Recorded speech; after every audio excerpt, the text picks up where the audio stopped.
Halo semuanya, selamat datang. Ya, dalam pelatihan ini, ya dari DCA, dari VCA, kalau butuh penerjemahan, mohon akses atau silakan pilih bahasa yang akan Anda dengarkan. Sehingga tentunya Anda bisa memahami yang sedang dibicarakan. Kalau di Flora berbicara dalam bahasa selain dalam bahasa Indonesia. Jika butuh bahasa penerjemahan atau penjuru bahasan, silakan mengakses saluran penjuru bahasaan sehingga Anda bisa mendengarkan sesi. Ya, ini disampaikan dalam bahasa Spanyol, tadi dalam bahasa Inggris. Nama saya Pas Gonzales. Saya berasal dari organisasi Avina dan kami adalah salah satu organisasi di bawah VCA dan sebagai pengingat. Jadi kita punya penerjemahan dalam bahasa Portugis, Prancis, Spanyol, dan bahasa Indonesia. Jadi mohon pastikan bahwa Anda,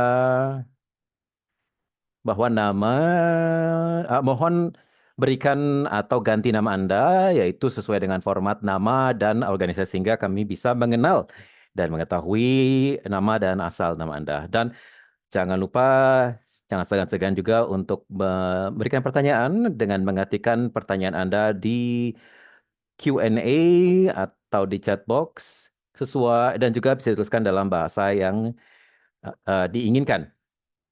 Kemudian bisa juga memberikan komentar dan juga pesan di chat box dan silakan juga bisa mengacungkan tangan Anda dengan mengklik sehingga bisa kita ketahui bahwa Anda sedang mengangkat tangan ya.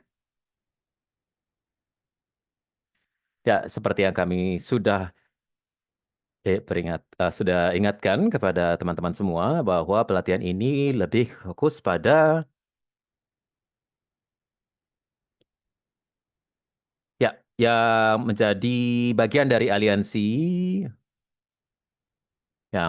kalau misalkan Anda sudah menjadi bagian dari VCA bahwa pembelajaran dan dan keluaran dari proses ini akan dibagikan juga di COP29. Dan ini tentunya berkat partisipasi dan peran serta dari berbagai organisasi yang berjuang untuk aliansi kita. Saya berharap bahwa teman-teman bisa mengambil manfaat dari sesi ini dan juga saya mengucapkan terima kasih kepada kolega saya, kolega kami, Marina dari Interface, sehingga semua yang akan berpartisipasi di COP29, 30, dan 31 dapat lebih terlatih dalam cara-cara yang praktis sehingga keperansertaan kita lebih efektif dan juga kita bisa meningkatkan prioritas pada rapat-rapat yang akan diselenggarakan nantinya.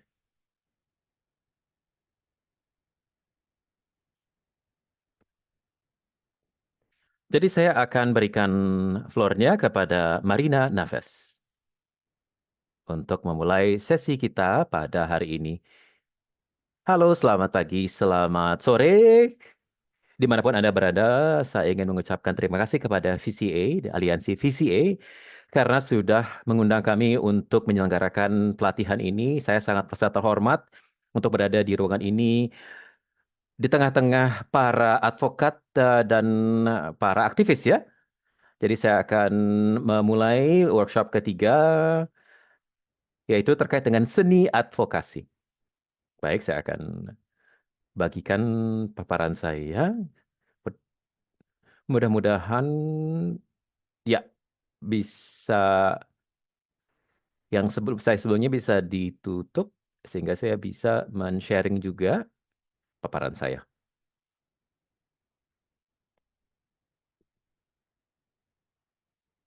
Ya, apakah sudah bisa dilihat, teman-teman, Bapak Ibu? Baik. Hari ini kita akan bicarakan jenis dan modalitas lobby dan advokasi tantangan dan peluang terkait dengan advokasi internasional, menegosiasikan perubahan, dan juga tips terkait dengan negosiasi, dan juga pada saat kita mulai mencari jejaring dengan 7 langkah, dan kita akan lanjutkan dengan hari Kamis nanti. Jadi hari ini yang akan menjadi trainernya adalah saya sendiri dan Gustavo. Silakan, Gustavo memperkenalkan diri. Baik, halo semuanya, selamat pagi, selamat sore. Nama saya Gustavo Diniz. Saya berbicara dari Sao Paulo, Brazil. Saya adalah mitra dari Interface Advocacy. Saya adalah pakar dalam Public Affairs dan relasi pemerintah. Saya akan berikan dukungan untuk 2 sesi terkait dengan global climate advocacy. Jadi saya merasa sangat terhormat berada di sini di tengah-tengah teman-teman semua dan semoga workshop ini bermanfaat bagi kita semua. Baik, terima kasih Gustavo. Baik semuanya, Gustavo dan saya sendiri sudah bekerja sama dengan dalam isu lobby dan advokasi selama 10 tahun lebih, 10-20 tahun. Jadi kami akan mencoba untuk membagikan semua yang kami ketahui. Jadi terkait dengan praktik baik, apa yang kami pelajari di lapangan, apa yang harus dilakukan dan tidak boleh dilakukan. Jadi tips-tips dan triksnya juga ya, sehingga kita bisa mendapatkan atau bisa membentuk rencana yang solid menjelang COP 2930. Jadi silakan kalau ada pertanyaan bisa dituliskan di Q&A box dan Gustavo juga akan membantu untuk memfasilitasi pertanyaan karena saya tidak bisa melihat wajah-wajah Anda, tapi nanti Gustavo akan membantu juga ya. Di sini kita juga ada slide dalam presentasi ini, di mana kita akan ada waktu untuk tanya jawab, tapi silakan interupsi saya setiap saat. Baik. Jadi ada peluang bonus ya, ada bonus kesempatan istilahnya dalam workshop ini. Jadi di workshop keempat kami akan berikan teman-teman semua advokasi plan template. Ini adalah template yang nanti bisa dilihat sehingga kita bisa membentuk, bisa menyusun rencana yang solid, yang mantap untuk COP29. Jadi ini hanya akan diberikan pada 10 organisasi, di mana mereka akan menerima sesi mentoring 1 jam. Jadi ini adalah bonus ya untuk teman-teman, hanya untuk 10 organisasi pada saat untuk mereview atau untuk mengulas rencana advokasi COP-nya berdasarkan dari template. Ya, mungkin bisa kita bahas ya kriterianya.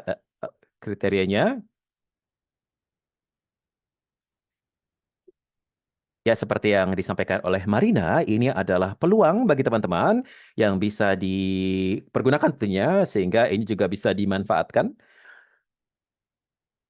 Dan gagasannya adalah supaya kita bisa mendapatkan suatu orientasi bagaimana kita bisa menuliskan dan menyusun rencana advokasi kita. Dan juga tentunya kami minta teman-teman untuk mengisi template-nya, yaitu yang kita sebut sebagai advocacy plan template. Dan ya, ini bisa diisi pada saat kita workshop sekarang ini atau nantinya, sehingga nantinya kita bisa memberikan suatu arahan dan kami juga akan memilih 10 lembaga yang akan mendapatkan sesi mentoring selama 1 jam. Nah, kami akan memprioritaskan anggota yang sudah menjadi bagian dari VCA.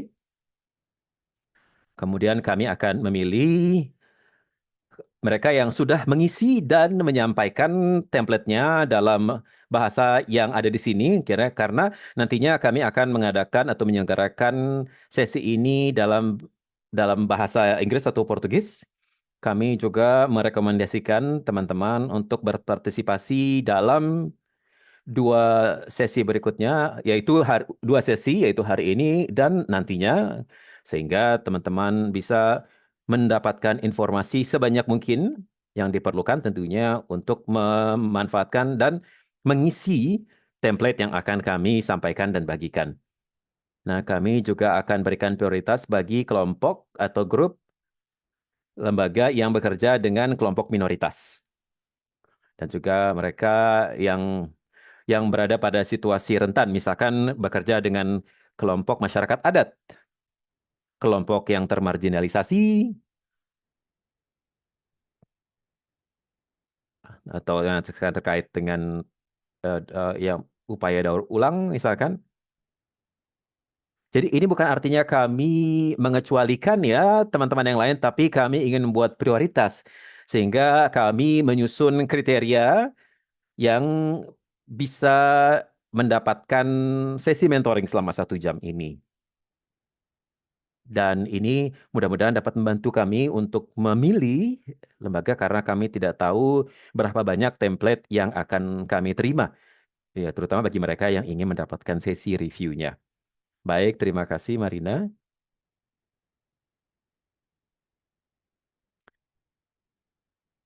Ya, apakah ini saya berada atau berbicara di saluran yang betul? Ya, sudah ya.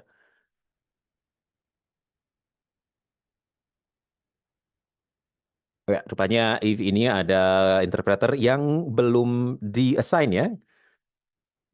Sepertinya koneksi beliau hilang ya tadi ya. Jadi mungkin ada teman-teman yang bisa membantu agar Bapak ini bisa menerjemahkan ya. Ya, kalau misalkan sudah diatur, sudah kembali lagi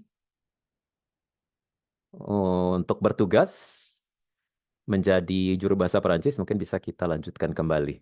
Wah, rupanya belum ini. Saya juga sudah menyampaikan, ya, di sini sudah disampaikan pesan kepada Karin.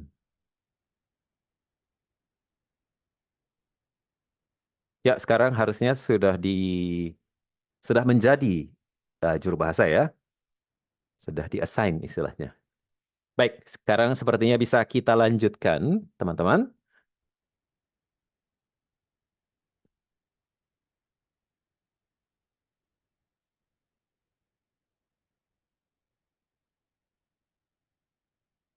Apakah bisa kita lanjutkan?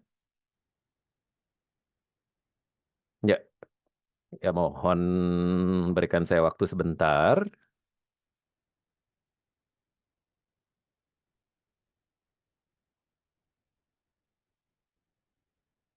Baik, apakah bisa log out, kemudian login baik lagi untuk Bapak Manda ini?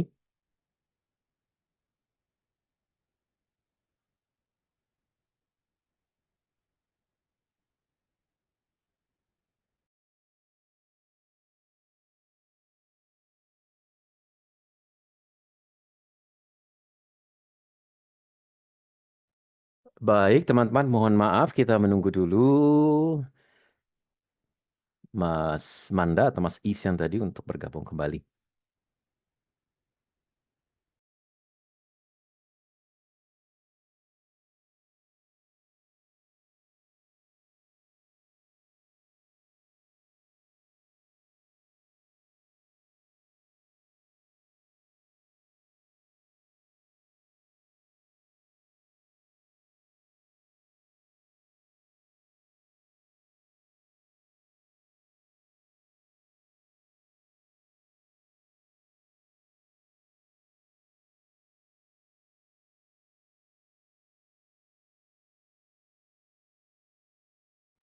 Baik, sekarang pihak panitia mencoba untuk mengassign atau masukkan kembali Mas Yves yang tadi.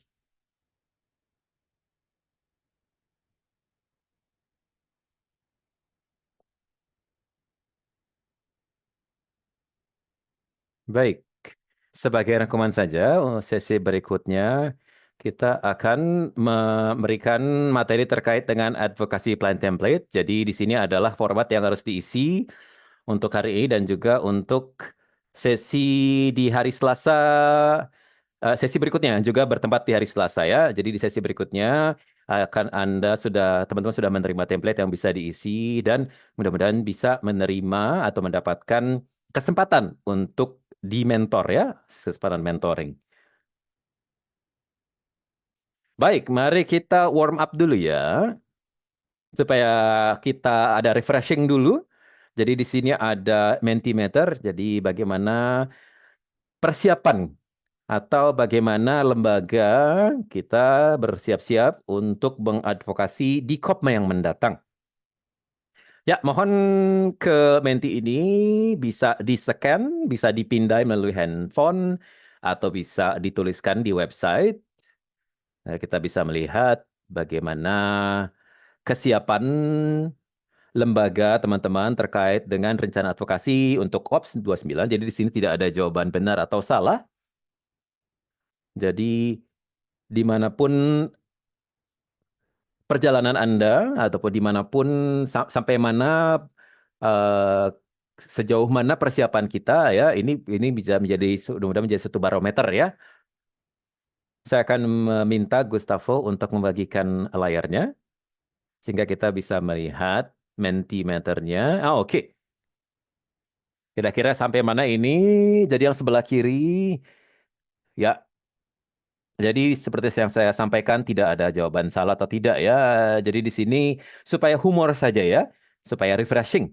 Sehingga memang workshop ini dapat menyiapkan, dapat mendukung teman-teman semua ya menuju COP29. Jadi di sini ada orang yang tidak atau belum siap sama sekali. Mudah-mudahan setelah workshop ini teman-teman sudah bisa merasa cukup siap dan bisa berlari ya, bukan hanya berjalan menuju COP, tapi bisa berlari. Jadi sudah sangat siap.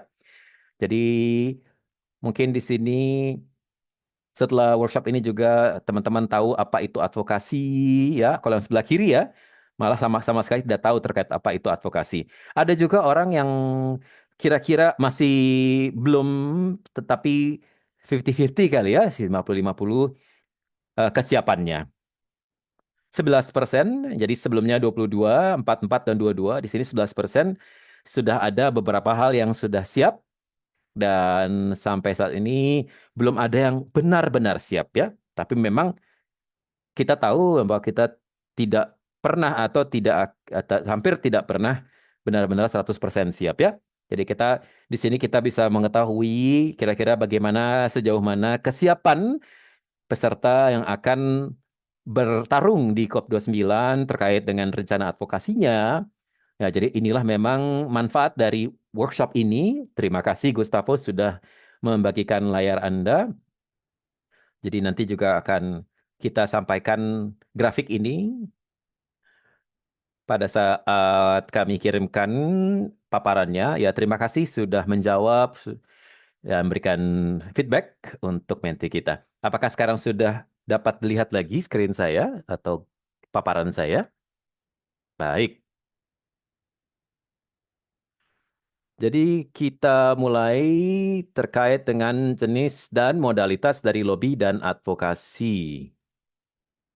Jadi tidak ada definisi yang jelas terkait dengan definisi advokasi yang dapat menyebabkan kebingungan dan kadang-kadang sulit ya untuk mengetahui apa itu maksud atau definisi dari advokasi dan sebagian besar karena memang negara itu tidak memiliki regulasi terkait dengan lobby dan kegiatan advokasi. Seperti misalkan saya di Brasil, kami tidak punya peraturan atau perundangan terkait lobby dan advokasi. Mungkin di Chile mungkin sudah ada rujukan terkait dengan regulasi lobby. Mungkin Peru dan Meksiko juga punya regulasi semacam itu, tetapi negara lain belum punya ya. Saya tahu bahwa di Asia misalkan Korea dan Korea Selatan dan Taiwan itu memiliki regulasi terkait, tapi banyak negara yang belum. Kemudian di Amerika Serikat juga punya undang-undang atau regulasi terkait dengan lobby tetap sejak tahun 40-an, tapi memang ini negara yang paling banyak memiliki regulasi. Sejumlah negara Eropa dan di Austria juga punya terkait dengan regulasi lobby, tetapi banyak negara yang belum ada. Jadi memang tidak ada kejelasan. Jadi dalam sesi ini kita akan bicarakan tentang konsep ini dan sebenarnya dapat membawa kejelasan. Jadi, kami akan menjelaskan beberapa definisi advokasi supaya Anda tercerahkan mengenai konsep ini begitu luas. Jadi, advokasi ini mengacu kepada sejumlah aksi yang diambil untuk mempengaruhi pengambilan keputusan dan kemudian menghadirkan perubahan kebijakan. Aksi-aksi ini bisa jadi beragam, tetapi harus semuanya berkontribusi terhadap transformasi dari kebijakan khusus. Arti lainnya adalah goal advokasi yang bukan sekedar perubahan kebijakan, tetapi perubahan dalam perilaku dan praktik-praktik dan juga meningkatnya dukungan publik dalam, prakarsa. Advokasi juga bukan mengenai hasil atau tujuan saja, tapi mengenai perjalanan. Ini bisa termasuk membangun koalisi, melobi, jangkauan media, dan juga sejumlah kegiatan membuat konseptualisasi advokasi menjadi tugas yang sangat kompleks. Jadi ini, bagian dari panduan advokasi yang cukup luas ya.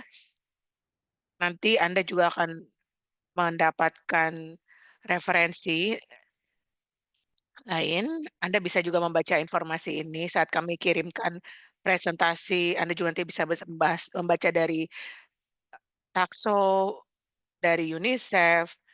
Jadi setiap organisasi itu punya definisi advokasi sendiri, tetapi pasti berkaitan dengan mempengaruhi perubahan dan juga kebijakan publik.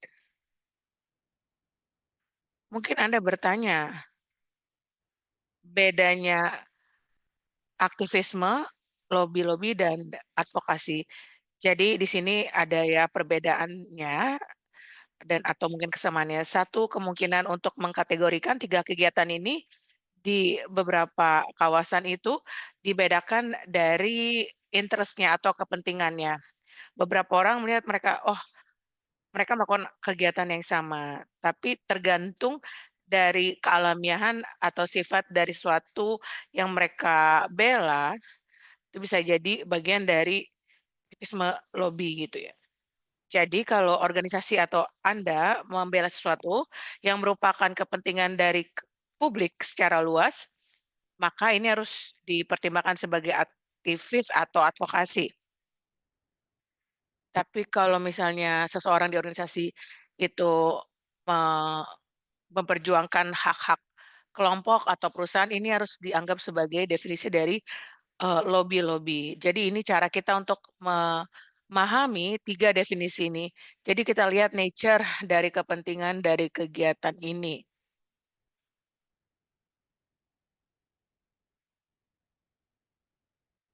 Cara lain untuk bisa membedakan apa itu advokasi, pelobian, atau aktivisme adalah dengan mempertimbangkan tool-tool atau strategi yang biasanya berkaitan dengan istilah ini. Dalam hal ini kita bisa memahami bahwa lobi-lobi ini berfokus pada negosiasi dan dialog dan ada proses yang langsung terjadi dengan para pembuat keputusan dan tidak harus bersifat publik ya. Jadi dalam kategori yang berbeda kita membedakan lobi-lobi, advokasi, dan aktivisme dengan strategi yang digunakan. Jadi waktu kita katakan lobi-lobi, ini artinya ada kelibatan langsung dengan pengambil keputusan. Kemudian kita juga punya istilah aktivisme.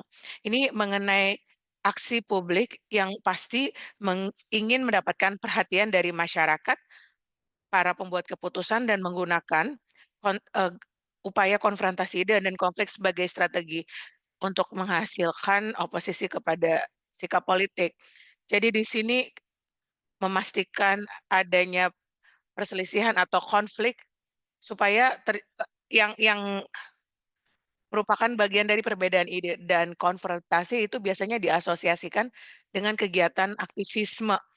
Sementara advokasi adalah istilah yang paling komprehensif karena ini mencakup strategi dari lobi dan advokasi. Jadi ini berkaitan dengan kepentingan publik, bisa juga berkaitan dengan kepentingan privat.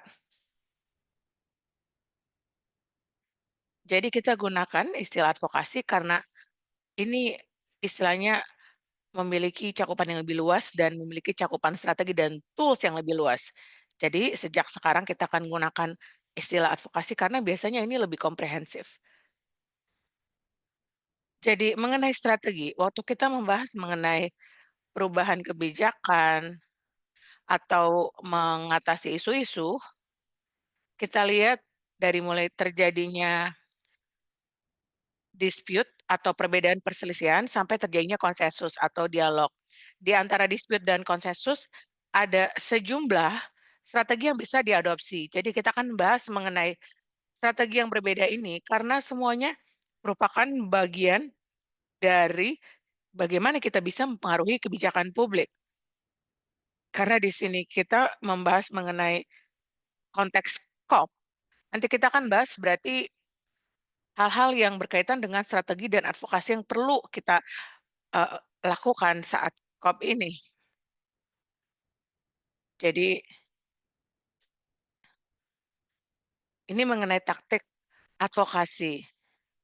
Ada sejumlah kegiatan, strategi, tool yang berkaitan dengan advokasi.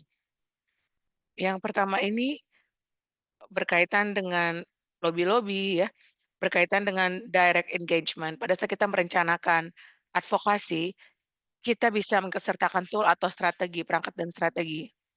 Nanti kita akan bahas ini di akhir workshop. Nanti di situ akan ada tool atau strategi seperti pertemuan langsung dengan pengambil keputusan, berpartisipasi dalam acara, mengirim surat dan surel, mempersiapkan pertemuan informal, mengirimkan hasil riset dan makalah kebijakan, dan juga berpartisipasi dalam dialog publik. Ini bisa menjadi sebuah strategi aksi yang berkaitan dengan direct engagement atau pelibatan langsung. Bagian dari kegiatan lain ini berkaitan dengan komunikasi. Jadi kita mempersiapkan interview, rilis press, kemudian kita tulis artikel yang berisi opini, seperti op-eds gitu ya, eee, outreach sosial media, lewat sosial media, surat pada publik, kemudian juga makalah posisi, membayar iklan di media sosial atau media konvensional, dan juga melakukan, kampanye yang mengumpulkan tanda tangan. Kemudian ada manifestasi politik, ini adalah bagian lain dari kegiatan yang lebih dekat dengan aktivisme, dengan hal aktivisme. Jadi misalnya kita mengadakan demonstrasi, proses litigasi, mengadakan boikot, surat terbuka, kemudian juga melakukan perkumpulan publik atau di town hall, kemudian juga ada referendum, begitu. Ini adalah lagi-lagi berkaitan dengan advokasi. Kapasitas kelembagaan adalah bagian lain dari kegiatan advokasi. Di sini mengenai mengembangkan koalisi dan kemitraan, melakukan program-program dengan kapasitas, seperti yang kita lakukan saat ini.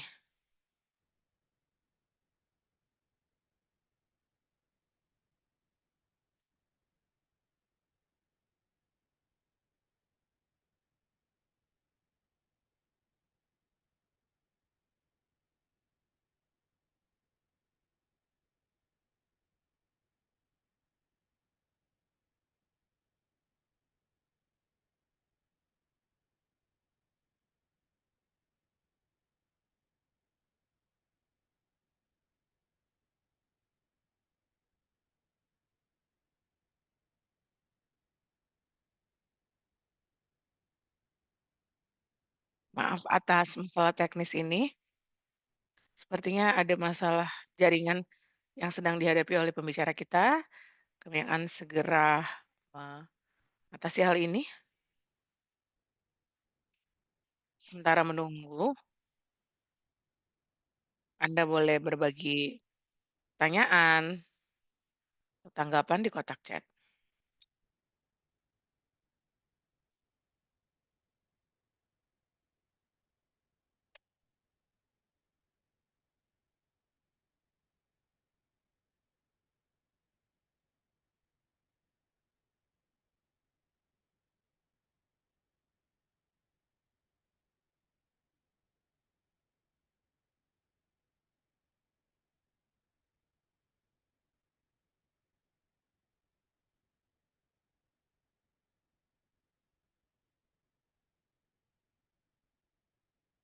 Lavio ada pertanyaan?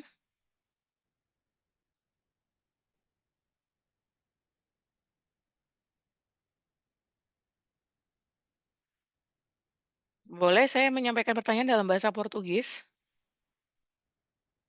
Silahkan. Saya ingin tahu,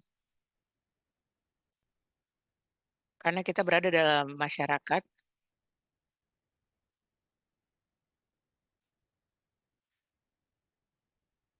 sulitnya memahami hak-hak kita karena kurangnya pengetahuan. Semoga bisa mendengar saya ya.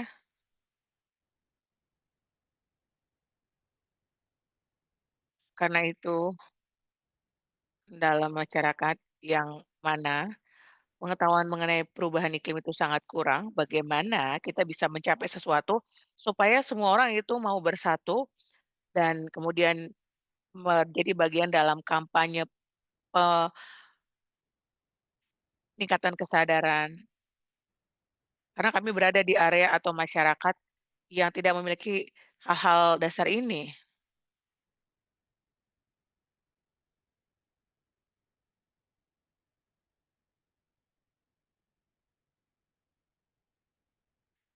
Jadi alam berubah di sekitar mereka, apa yang mereka makan juga terpaksa terdampak begitu ya karena perubahan iklim. Jadi sekali lagi bagaimana kita bisa membawa kesadaran tentang perubahan iklim ini kepada masyarakat ini. Baik, Marina, tadi waktu ada masalah dengan Anda, tadi ada pertanyaan dari Lavio, mungkin Gustavo atau Marina ingin merespon pertanyaan dari Lavio? Oke, baik. Oke, saya akan sampaikan kepada Marina pertanyaan dari Lavio. Lavio ini dari Mozambik sepertinya ya, dan dia tadi menyampaikan katakanlah, saat Anda tinggal di kawasan yang terisolasi dengan sumber daya yang terbatas, bagaimana kita bisa mendorong agenda terkait perjuangan melawan perubahan iklim ini.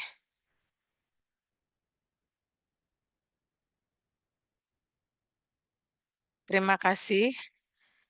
Nanti ini akan kita bahas di sesi berikutnya. Kita akan membahas mengenai advokasi dan jangkauan global dan bagaimana kita bisa mencapai sesuatu yang bisa berdampak kepada perjuangan advokasi kita.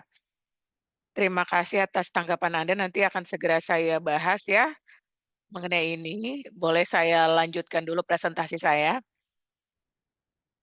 Jadi pastikan saja Anda terus memperhatikan presentasi saya. Bapak Ibu, maaf rekan-rekan, tadi saya sempat ada masalah dengan koneksi internet, walaupun ini sepertinya jarang terjadi ya. Jadi terakhir sebelum saya terlempar, saya membahas mengenai taktik advokasi. Saya terakhir sampai di mana ya? 4 blok tadi. Oke, baik. Saya akan ulang di blok terakhir ya.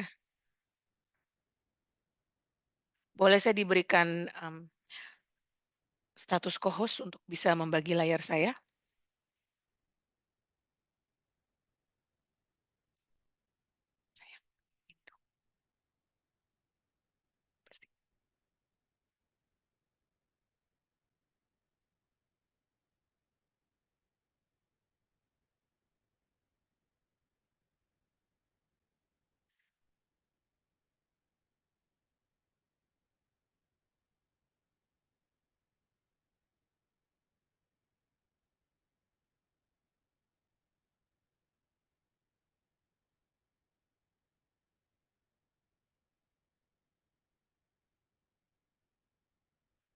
Oke, yang terakhir, ini mengenai kapasitas kelembagaan ya.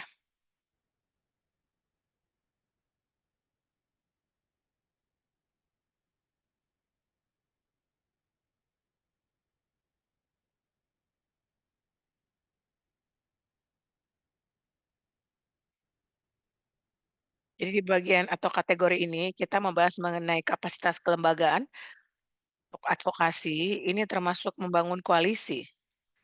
Misalnya Voices for Just Climate Action ini adalah sebuah koalisi. Di sini VCA menggabungkan banyak orang dari berbagai belahan dunia. Tadi waktu pertanyaannya bagaimana saya memberdayakan meningkatkan kapasitas advokasi saya saat saya berada di tempat yang terisolasi yang koneksi internet sangat terbatas. Jadi salah satu cara untuk meningkatkan advokasi adalah bisa direkatkan dengan sebuah koalisi, ini yang kita sebut sebagai kapasitas kelembagaan. Ini adalah mitra pendukung, bagi mereka-mereka yang mungkin tidak bisa langsung terhubung ke acara global yang berada di tempat terisolasi. Jadi kita di sini mendapatkan suara global untuk bisa meningkatkan kapasitas kelembagaan kita. Opsi lain terkait kapasitas kelembagaan yang mengadakan pelatihan seperti yang kita punya sekarang. Di sini kita memberdayakan semua advokat kita, keprakarsa kita. Di sini kita juga melakukan pengumpulan dana untuk memberdayakan aksi-aksi advokasi, untuk mobilisasi, dan juga melakukan riset, mengadakan pertemuan, kegiatan, dan semua ini adalah aksi-aksi potensial mengenai advokasi berkaitan dengan kapasitas kelembagaan. Kita meningkatkan profil kelembagaan dan kekuatan kelembagaan dari organisasi dengan berada dalam suatu network atau jaringan, sehingga mereka bisa meningkatkan kapasitas advokasi mereka. Jadi kita akan membahas mengenai strategi ini secara mendalam hari ini tentunya dan sesi berikutnya. Di sini saya menunjukkan sejumlah peluang untuk aksi dan strategi advokasi. Ingat kita sudah membahas kemungkinan yang berbeda dari kegiatan advokasi. Saya ingin memberikan kesempatan kepada rekan semua untuk bisa ikut berinteraksi untuk menjawab pertanyaan ini lewat Mentimeter. Silahkan klik tautan ini atau bisa pindah QR code. Pertanyaan adalah, jenis kegiatan advokasi apa yang seringkali yang seringkali diikuti oleh organisasi Anda? Boleh berinteraksi, boleh berbagi pendapat Anda, begitu. Mari kita lihat jawaban-jawaban dari peserta di sini. Jadi 50% dari dari peserta, banyak dari Anda, seringkali melakukan direct engagement, yang mana kegiatan dalam bingkai advokasi atau lobby, 14% melakukan komunikasi, mungkin aktivasi sosial media, kampanye, dan beberapa dari Anda,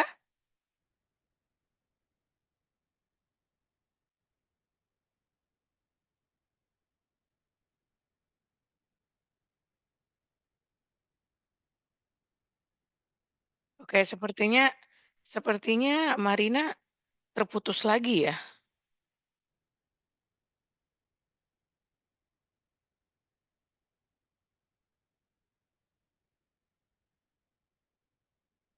Oke, mari kita lihat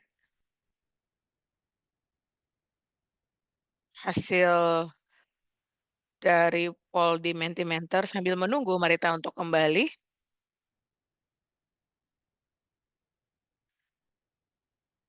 Menarik ya, jadi sini tidak ada yang ternyata memilih manifestasi manifestasi politik.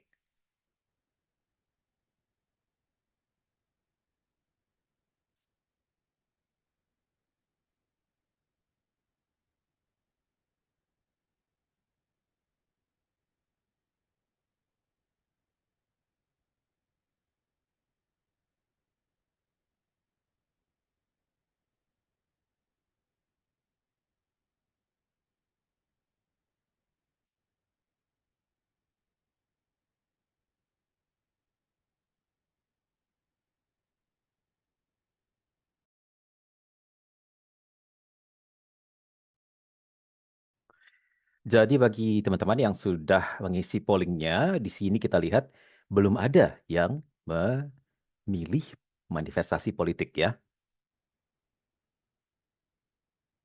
Mungkin selagi menunggu, apakah ada yang mau membagikan pengalamannya terkait dengan beberapa pilihan di sini atau yang terlibat ya punya pengalaman? Silakan buka mic-nya atau mungkin tuliskan di chat nanti akan kami bacakan. Silakan.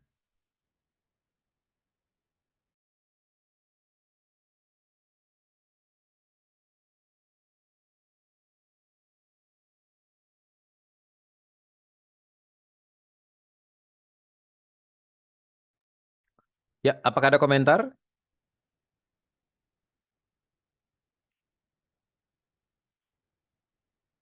saya punya pengalaman bahwa saya memang berada di proyek. Saya terlibat dalam sebuah proyek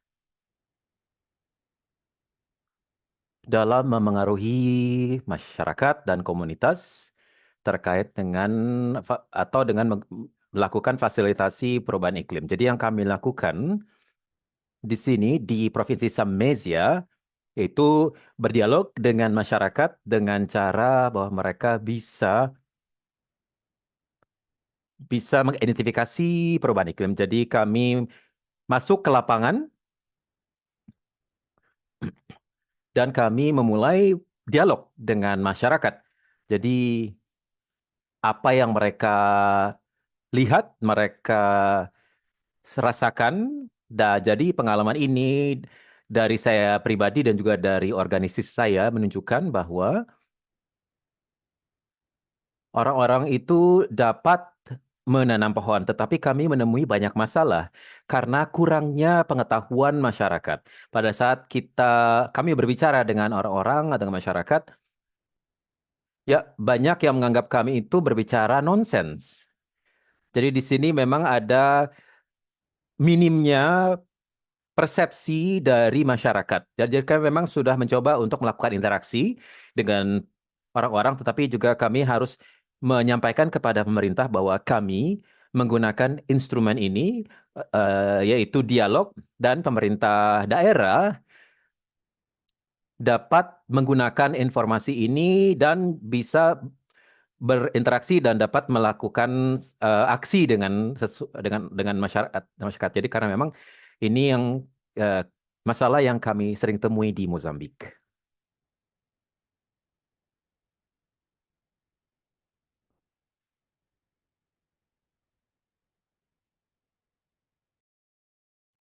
Eh, ya, terima kasih Pak Vio dan Gustavo.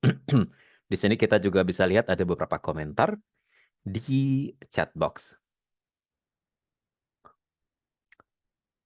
Ya, saya ingin menyampaikan saja informasi bahwa Marina masih butuh waktu. Sepertinya beliau masih harus merestart, memulai ulang laptopnya, baru setelah itu bisa masuk kembali ke Zoom. Baik.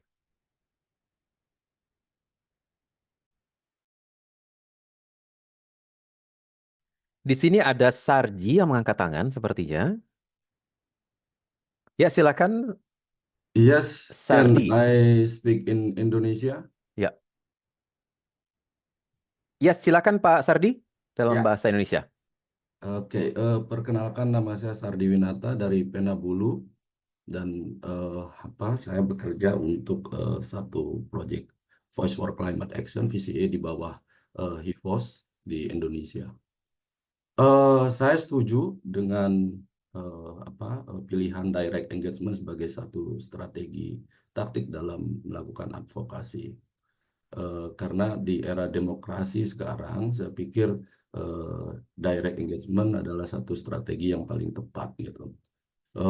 Salah satu contoh, misalnya kalau di Indonesia, political manifesting itu lebih banyak digunakan pada periode sebelum reformasi di Indonesia. Tapi dengan keterbukaan demokrasi di Indonesia, maka direct engagement ke pengambil kebijakan itu menjadi strategi yang paling tepat. Salah satu contoh yang kami kerjakan di satu kabupaten di Nusa Tenggara Timur di Indonesia, kami mendukung satu inisiatif lokal untuk melindungi ekosistem pesisir berbasis komunitas. Kami kemudian bicara dengan desa bagaimana kemudian mendukung aksi-aksi komunitas dalam isu perubahan iklim ini gitu ya agar mereka mendapat dukungan dan rekognisi dari desa terutama soal pendanaan. Komunitas dihadapkan pada satu tantangan soal isu pendanaan itu sendiri gitu sehingga kita harus mendekatkan ya, mereka dalam kebijakan-kebijakan publik yang dimiliki oleh negara. Demikian kira-kira yang dapat saya sampaikan. Terima kasih.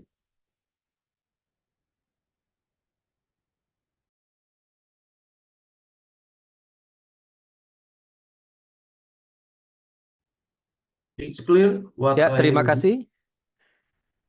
Yeah, thank you.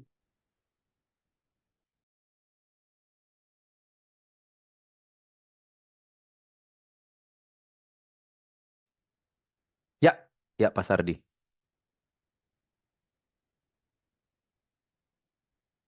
Jadi kita membicarakan terkait dengan dampak advokasi dan juga keterwakilan terkait dengan strategi advokasi, yaitu terkait dengan komunikasi, manifestasi, dan media sosial. Kita sudah membahas terkait dengan hak yang akan kita bicarakan di sesi berikutnya. Apakah sudah bisa terdengar, teman-teman, Bapak Ibu semua? Ya, baik. Saya bagikan kembali slide saya.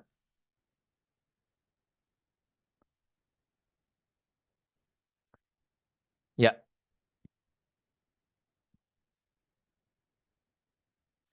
ya. Apakah slide saya, paparan saya sudah bisa terlihat, teman-teman? Baik. Jadi kita sudah membahas beberapa strategi advokasi dan saya ingin mendalami salah satunya supaya kita melakukan analisis yaitu pros and cons ya, keuntungan dan kerugian terkait dengan koalisi advokasi. Jadi koalisi ini adalah suatu tren ya dalam 5 sampai 10 tahun belakangan ini adalah strategi yang cukup terkenal antara bentuk upaya advokasi aja, tapi tentunya strategi ini juga memiliki keuntungan dan kerugian. Nah, di sini dari pengalaman saya di karir saya terkait dengan advokasi dan lobby, banyak orang yang mengeksplorasi taktik ini yaitu koalisi. Jadi saya ingin memperlihatkan bahwa meskipun ada keuntungan tetapi juga ada kerugiannya ya. Jadi sebelum kita memulai suatu koalisi kita harus menganalisis keduanya. Tentu dari segi keuntungan itu suatu koalisi itu membawa kredibilitas dan legitimasi. Jadi misalkan satu atau dua organisasi yang membela suatu inisiatif atau isu. Berbeda kalau misalkan ini koalisi yang terdiri atas 10 sampai 15 organisasi yang fokus atau hirau pada suatu isu. Jadi kalau di sini kasusnya ini menjadi masif ya. Ini akan mengangkat dampak dari kampanye tertentu seperti yang disampaikan oleh Lazo. Kalau misalkan kita berada di tempat yang terpencil, bergabung dalam koalisi dapat meningkatkan jangkauan kita, dampak kita terkait dengan kampanye yang kita adakan ya. Jadi ini adalah taktik yang advokasi yang bisa saja sukses terutama bagi mereka organisasi yang berada di tempat terpencil. Nah, ini juga menurunkan biaya dan memaksimalkan sumber daya. Jadi kalau misalkan tidak punya banyak sumber daya, jadi dengan bergabung dengan organisasi lain itu dapat meningkatkan uh, tentunya meningkatkan uh, dapat memaksimalkan dampaknya ya karena ini kita dapat sharing biayanya terkait dengan penggalangan dana dan sebagainya. Nah, koalisi ini juga menjadi suatu tameng reputasi. Maksud di sini tamengnya adalah kalau kita memiliki serangan, kalau kita mengalami serangan reputasi ini tidak langsung ke organisasi individu.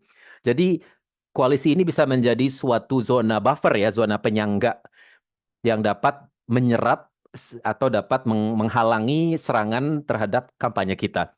Dan koalisi juga dapat meningkatkan kapasitas penggalangan dana kita.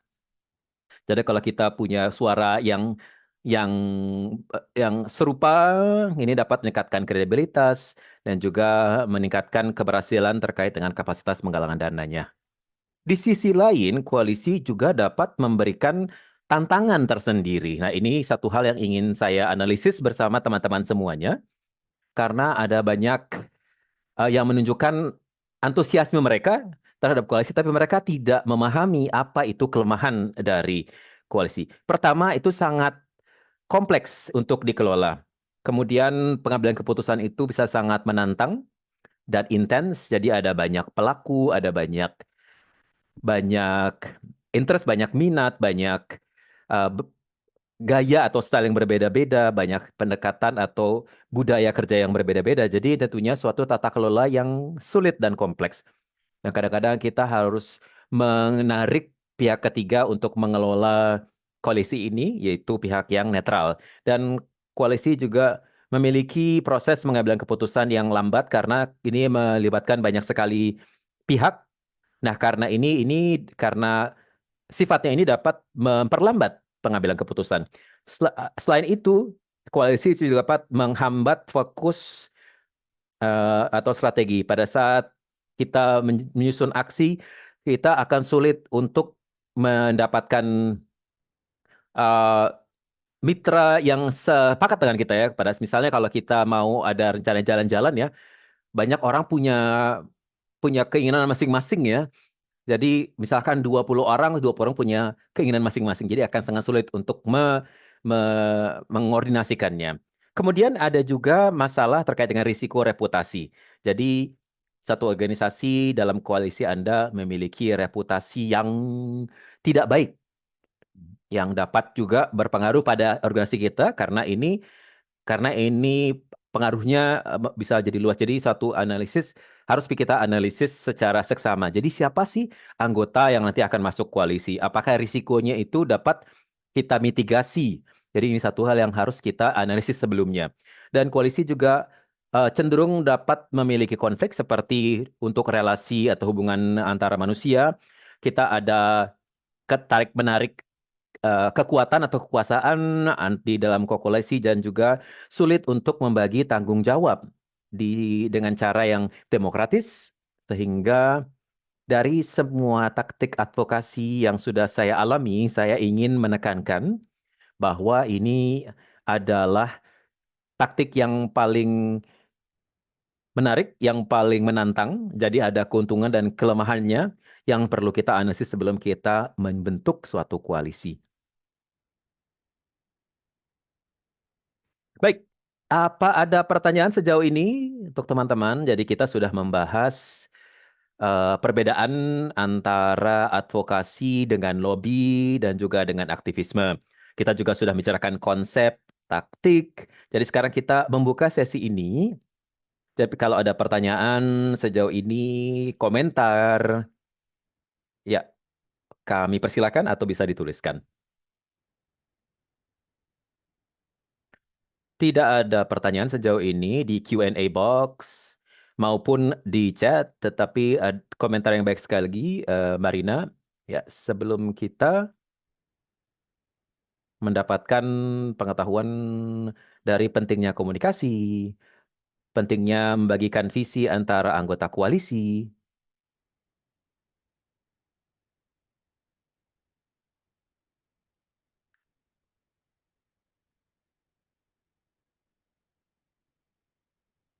Baik, kalau belum ada pertanyaan yang spesifik, mungkin kita bisa lanjutkan saja. Baik, ya nanti kita bisa buka lagi pertanyaan. Jadi kita lanjutkan ke sesi atau materi berikutnya. Baik, sekarang kita masuk ke materi terkait dengan tantangan dan peluang. Jadi saya ingat bahwa kita akan membahas dari yang disampaikan oleh Lapio tadi ya. Jadi suatu kesulitan untuk mencapai suatu agenda global tetapi mereka berada di tempat yang terisolir. Jadi ini adalah hal yang kita bahas di sesi ini. Jadi saya ingin kita akan berangkat atau mohon maaf keluar dari momen yang historis ya. Jadi mungkin ada uh, orang yang lahir sebelum lahirnya internet. Jadi mungkin ada yang tidak ingat ya bagaimana kehidupan tanpa internet. Jadi 20-30 tahun lalu revolusi digital dengan adanya internet, media sosial ini tentunya berdampak signifikan pada ekosistem politik terutama rezim politik karena mereka meningkatkan keperansertaan dan inklusi. Nah, jadi yang kita lihat sekarang adalah inklusi yang lebih luas dan juga keterwakilan dalam sistem politik. Nah, sebelum lahirnya dan penciptaan internet dan media sosial, jadi politik dan aktivis itu, dan media politik itu adalah satu-satunya cara untuk mempengaruhi suara atau sentimen politik ya. Jadi sekarang ada banyak sekali opsi-opsi yang bisa kita gunakan untuk memberikan pengaruh, terutama untuk rezim politik, karena kita banyak sekali platform untuk masuk dan berpengaruh pada debatnya. Tidak mudah ya untuk jadi influencer, pemengaruh dalam bahasa Indonesianya, tetapi aksesnya sekarang jauh lebih mudah ya. Dan di tapi di masa lalu ya yang tidak terlalu lama situasinya sangat berbeda. Jadi kalau boleh saya kutip suatu perkataan dari Winston Churchill, yaitu Perdana Menteri dari Inggris di tahun 50-an. Dia adalah sosok yang cukup berpolemik, tetapi dia menyampaikan bahwa pada saat itu ini adalah realitasnya. Dia menyampaikan bahwa tidak ada yang dinamakan opini publik. Hanya ada opini yang diterbitkan. Bagi kita, ini mungkin sulit untuk kita pahami, tapi makna di balik kutipan atau perkataan ini, jadi opini publik itu tidak punya kekuatan, punya kekuasaan. Kekuasaan itu dipegang oleh kata-kata atau mereka yang dipublish, diterbitkan. Jadi mereka lah yang memiliki kendali pada saluran komunikasi.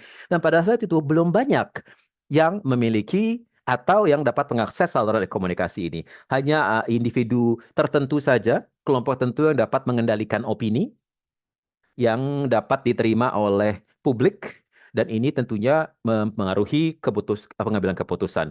Sekarang revolusi digital tentunya ini berpengaruh sangat signifikan, dan bagaimana disampaikan Lapin ini bagaimana suatu organisasi yang terisolir dapat memberikan suatu pengaruh pada agenda global, yaitu dengan platform digital ini, dengan internet, yaitu menciptakan konten,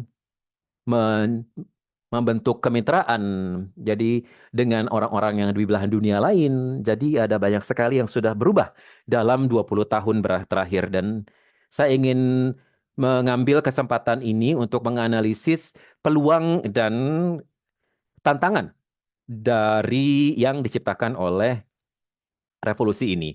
Yang pertama sudah saya sampaikan terkait dengan jangkauan global, ya dari aksi advokasi sekarang sudah lebih luas, sudah lebih jamak. Kemudian juga ini bisa melibatkan banyak mitra dari berbagai belahan dunia lain. Di sini kita ada kolaborasi antar batas negara. Jadi saat ini kita banyak alat, banyak perangkat untuk menyampaikan praktik terbaik, kemudian juga mengetahui pelajaran dari kampanye yang sukses, kemudian juga membagikan praktik baik ya dengan organisasi yang lebih besar atau koalisi yang lebih besar, dapat meningkatkan knowledge sharing ini ya, dan juga memanfaatkan kerangka internasional seperti UNFCCC misalkan ya. Jadi kita semua bisa terlibat ya, dan kita berdebat terhadap isu ini, dan ini tidak akan dimungkinkan 30 tahun yang lalu ya. Akan sangat sulit untuk membahas dampak kerangka ini. Mengenai tantangan, yang perlu kita perhatikan adalah lanskap politik dan budaya yang beragam di dalam agenda advokasi menjadi membuat hal ini lebih menantang. Sehingga kita harus memahami isu-isu kompleks, memahami bagaimana kita bisa berinteraksi dengan keberagaman budaya yang berbeda. Kemudian juga ada agenda yang mungkin berkompetisi dengan agenda kita, sehingga sulit untuk bisa menaikkan agenda kita ke prioritas pertama. Karena itu kita harus mencari cara supaya bisa kreatif, jadi prioritas. Kemudian saat membahas mengenai arena global, sulit ya untuk bisa membangun konsensus. Dan masalah yang paling problematik adalah hoax ya. Jadi dengan meningkatnya sirkulasi informasi, terjadi juga banyak misinformasi. maka itu kita perlu bisa mengatasi berita palsu atau hoax, kemudian juga kita harus bisa memverifikasi sumber-sumber informasi gitu ya, jangan sampai kita bergantung pada yang tidak bisa dipercaya. Dan ini adalah bagian dari tantangan-tantangan dari advokasi kita, kita memahami pro kontranya, dan juga peluang yang kita miliki saat ini.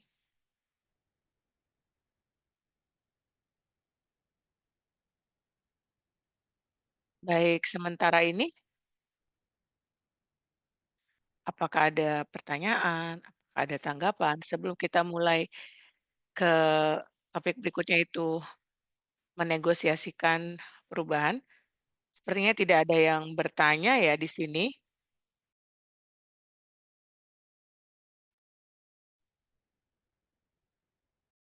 Ya, saya mau bertanya berkaitan dengan strategi taktik yang 4 bidang tadi dengan kaitannya kesempatan dan tantangan dalam advokasi. Saya belum memahami itu. Mohon dijelaskan.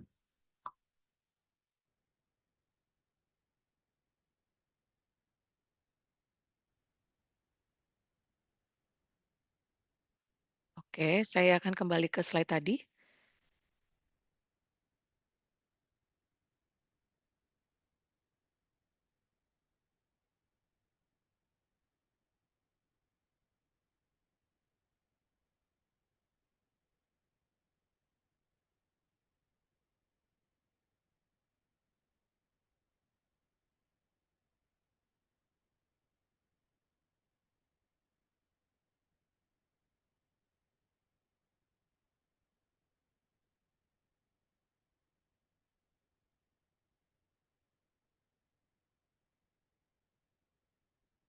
Sepertinya tadi Bapak mengacu ke slide ini ya pertanyaannya. Jadi di sini yang saya maksudkan adalah kita punya blok-blok kegiatan yang berbeda. Advokasi ini sangat luas dan juga bisa memiliki sejumlah kegiatan-kegiatan. Ini kita akan bahas di workshop berikutnya, yang mana kita akan bahas sejumlah kemungkinan-kemungkinan ini ya. Di sini sekedar gambaran saja bahwa advokasi itu luas. Itu meliputi direct engagement, membangun kapasitas, seperti dalam koalisi kita punya inisiatif peningkatan kapasitas sampai manifestasi politik. Sekarang kita tidak akan masuk ini secara mendalam ya. Di sini sekedar gambaran saja. Saya ingin sekedar memperlihatkan bahwa advokasi itu cakupannya luas sekali. Kalau misalnya Bapak atau yang lain ingin belajar lebih mengenai hal ini, mungkin nanti berpartisipasi dalam peluang bonus kita. Karena nanti di kegiatan berikutnya Anda bisa menjelaskan rencana advokasi Anda, apa-apa saja sih yang ingin Anda advokasikan selama COP, dan Anda bisa memilih dari mana kegiatan yang paling cocok dengan partisipasi COP Anda. Dan dalam sesi mentoring atau sesi pendampingan, nanti kami bisa membantu menganalisis mana-mana saja kegiatan ini yang paling cocok untuk skenario Anda. Jadi Pak Sardi, semoga Bapak nanti hadir di sesi berikutnya. Nanti kami akan membahas teknik atau detail ini secara mendetail. Nanti di situ Bapak juga bisa dapatkan template dan nanti bisa merancang rencana advokasinya.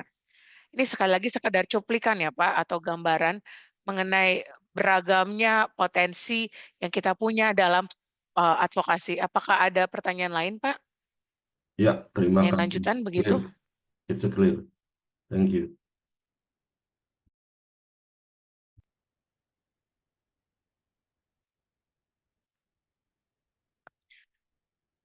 Iya, ini sekedar kategorisasi, klasifikasi. Ini, bisa juga saling menguatkan ya, dan poinnya lagi-lagi dari menunjukkan tadi adalah kompleksitas dari sejumlah kegiatan dalam advokasi, tapi semuanya terintegrasi, Kak, dan itu ingin kami benar-benar, klarifikasi dan kami pastikan ini jelas bagi para peserta selama workshop. Baik, terima kasih Gustavo.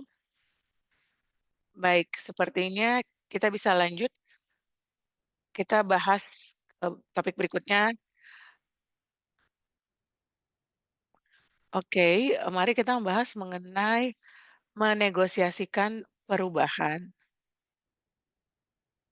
Di sini kita akan membahas mengenai teknik negosiasi dan tipsnya juga, karena advokasi itu mengenai negosiasi. Kita sedang menegosiasiin perubahan. Apakah perubahan kebijakan publik, isu sedang kebijakan publik, apa sih, perubahan yang kita ingin, dorong begitu. Nah, tentu itu memiliki sisi-sisi advokasi ya, dan inilah yang menjadi alasan mengapa kami sampaikan bahwa sesi ini mengenai seni dari advokasi.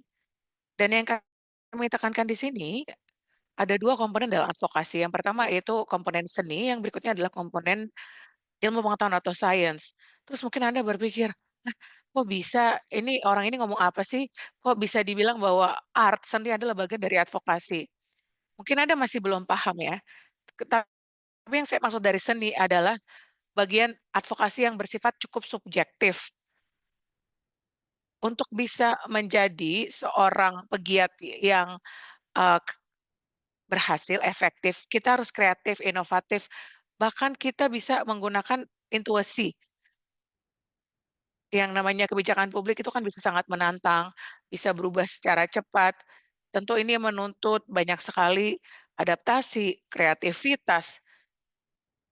Jadi buat kita nih, para pegiat, soft skill, keterampilan unuk ini penting sekali, mendasar sekali. Nanti kita akan membahas mengenai soft skill apa saja sih yang dibutuhkan, tapi di sini sekali lagi fokusnya adalah mengenai negosiasi, yang mana advokasi memiliki poin-poin penting berkaitan dengan hubungan manusia, dan komponen lainnya disebut sebagai science, yang ini lebih berkaitan dengan, bagian perencanaan. Pentingnya perencanaan dan, bagaimana melakukan suatu strategis. Ada komponen seni di sini seperti mozaik di sini, ini bisa sangat dinamis gitu ya, sangat subjektif. Jadi sebelum nanti kita lanjut, saya ingin sekali lagi bertanya, maaf meminta, partisipasi Anda dalam sesi interaktif kita, dan pertanyaannya adalah berdasarkan yang sudah kita diskusikan, gagasan atau kata kunci apa yang muncul di benak kita saat sekarang kita membayangkan tentang advokasi.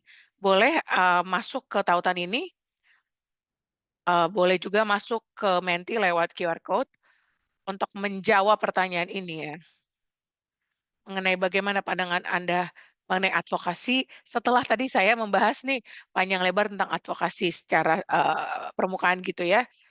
Jadi apa sih kata pertama yang muncul di benak Anda sekalian saat kita membingkai advokasi atau berpikir mengenai advokasi, dan tolong dibagikan pendapatnya lewat, Menti.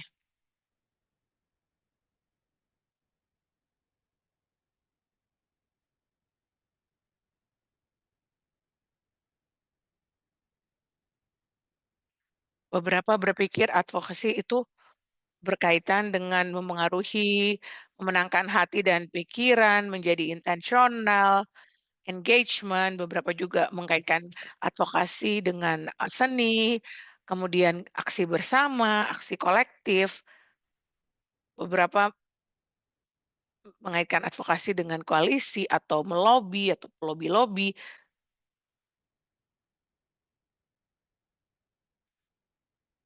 Ya, jadi di sini kita lihat ya, perspektif advokasi itu berbeda-beda. Terima kasih Anda sudah berbagi, ini cocok sekali dengan kaitan dari advokasi sendiri ya, nanti saya akan bahas segera mengenai ini. Terima kasih telah berbagi pandangan Anda, apa yang muncul di benak Anda saat kita berpikir tentang advokasi. Terima kasih tadi Gustavo telah membagi hasil dari Menti ya.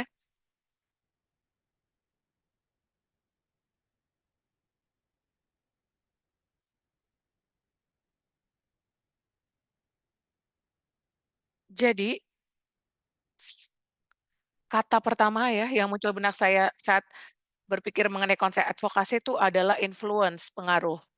Karena gagasan berubah, orang berubah. Jadi advokasi ini sangat berkaitan dengan pengaruh dan kemampuan untuk memengaruhi,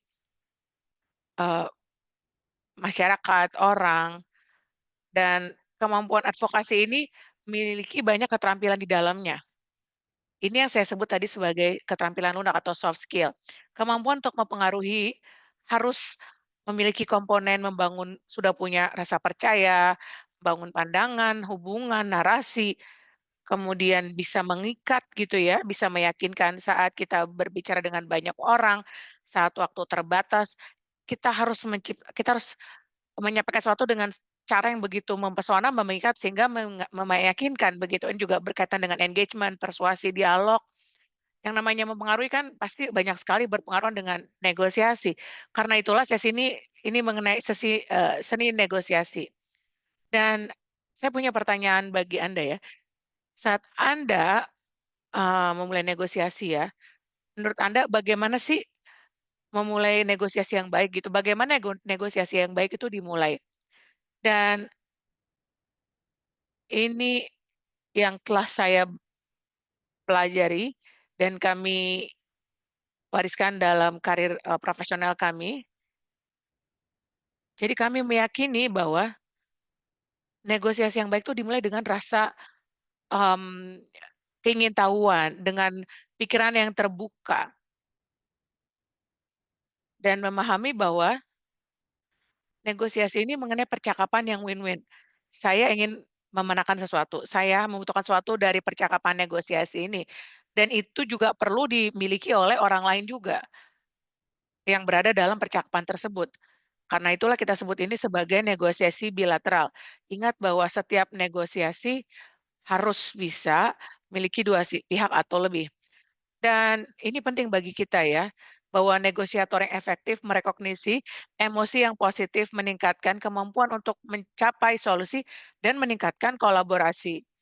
Jadi saat Anda mengingat bahwa emosi positif akan meningkatkan kemungkinan untuk bisa menemukan solusi atau memiliki hubungan yang win-win ini yang bermanfaat bagi kedua belah pihak, akan lebih besar kemungkinan untuk bisa memiliki latar belakang atau awal yang positif untuk memulai percakapan. Jadi satu pertanyaan penting saat memulai percakapan negosiasi yang berkaitan dengan negosiasi advokasi, apa itu? Ini akan sangat membantu, yaitu apa sih yang penting untuk orang itu gitu ya? Apa yang menjadi hal penting bagi rekan bicara saya? Nah, ini pertanyaan penting sekali. What is important for the other person? Saat kita memiliki prinsip ini, karena sekali lagi ya, advokasi ini seni negosiasi dan negosiasi bilateral adalah negosiasi yang perlu menekankan bahwa dua belah pihak membutuhkan sesuatu dan ini harus menjadi bagian dari percakapan tersebut. Dan ini mungkin sulit ya untuk kita pahami, walaupun mudah untuk dikatakan. Meskipun Anda menegosiasi kebertahanan dari kemanusiaan begitu ya, Anda harus Anda harus mempertimbangkan bahwa orang yang menjadi rekan bicara Anda atau orang yang sedang bernegosiasi Anda, mungkin prioritasnya berbeda. Mungkin ini mengecewakan ya, tapi penting buat kita ingat bahwa yang namanya orang itu punya kepentingan yang berbeda, prioritas berbeda. Mungkin saja prioritasnya sama, itu melawan perubahan iklim. Tapi meskipun sama melawan perubahan iklim, tapi cara pandang mereka itu bisa jadi berbeda dengan Anda. Jadi dengan punya pertanyaan ini, kita bersifat, eee, kita membuka diri kita, sehingga kita bisa temukan buat orang lain itu prioritasnya apa sih, yang menjadi penting itu apa sih. Nah, ini akan kita bahas di, sesi berikutnya mengenai pemetaan dari stakeholders, atau mempelajari stakeholder kita. Kita ingin memastikan bahwa kita punya negosiasi yang win-win, percakapan yang win-win, dan nanti kita akan bahas dalam workshop berikutnya. Saya inginkan Anda bahwa saat membahas negosiasi, hal ini penting untuk diingat. Jika Anda tahu apa yang penting bagi orang lain yang menjadi rekan bicara Anda atau menjadi lawan Anda bisa menganalisis apa yang Anda tawarkan, dan jika Anda menawarkan apa yang mereka butuhkan, Anda lebih punya kemungkinan Anda untuk mendapatkan sesuatu dari negosiasi tersebut lebih besar. Ini hal basic, tapi seringkali kita lupa ya saat kita mulai negosiasi. Salah satu disclaimer atau penafian yang perlu kita ingat mengenai negosiasi bilateral ini adalah diskusi ini atau negosiasi ini harus mengedepankan etika dan terjadi dalam bingkai hukum atau atau bersifat legal. Jadi jika diskusi ini tidak selaras dengan tata tertib organisasi atau etika Anda boleh stop negosiasi ini. Anda tentu hanya ingin bernegosiasi yang terjadi dalam kerangka yang lebih besar yang sesuai dengan code of conduct atau tata tertib atau protokol organisasi Anda. Jadi sekali lagi kalau tidak selaras ya semendingan berhenti begitu. Dan membahas mengenai kepentingan orang lain, penting untuk sekali lagi ingat ya, bertanya pertanyaan ini, buat orang ini yang penting apa sih? Dan sekali lagi yang namanya kepentingan orang sangat beragam, dan sekali lagi ini akan saya bahas di di workshop berikutnya mengenai kategorisasi stakeholders, pemetaan stakeholders. Tapi untuk memulai membahas ini, perlu kita ketahui bahwa yang namanya orang pasti kepentingannya berbeda-beda. Beberapa orang mungkin tertarik, mereka butuh visibilitas. Saat Anda bernegosiasi atau berdiskusi dengan para politisi, ini mereka sangat bergantung pada voting gitu ya. Jadi visibilitas itu buat para politisi penting. Jadi mungkin mempost gambar, mungkin menulis artikel, menerbitkan artikel tentang apa yang Anda lakukan dengan orang ini bisa meningkatkan visibilitas. Kemudian berikutnya adalah akses kepada informasi. Kepada beberapa orang, akses informasi itu relevan sekali.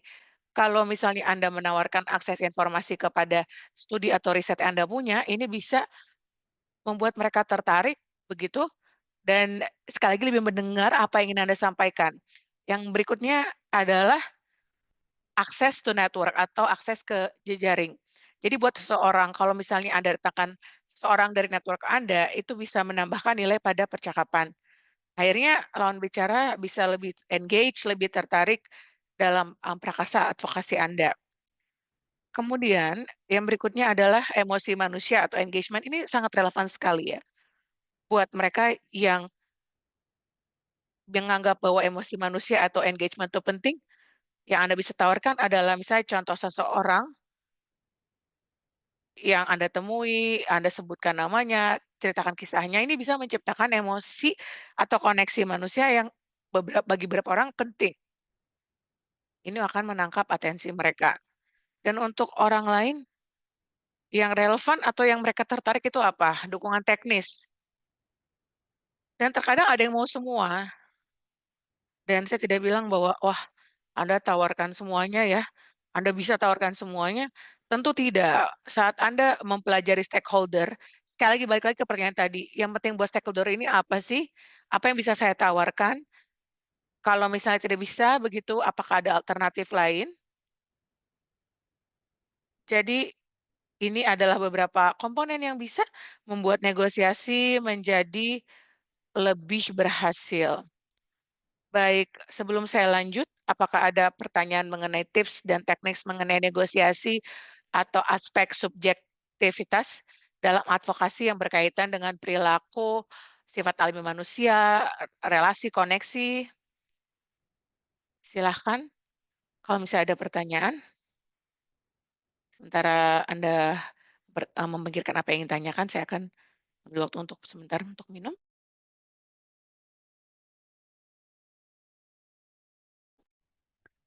Jadi sini saya bisa melihat ya red line dari pihak yang kita negosiasikan ini sangat penting. Saya setuju.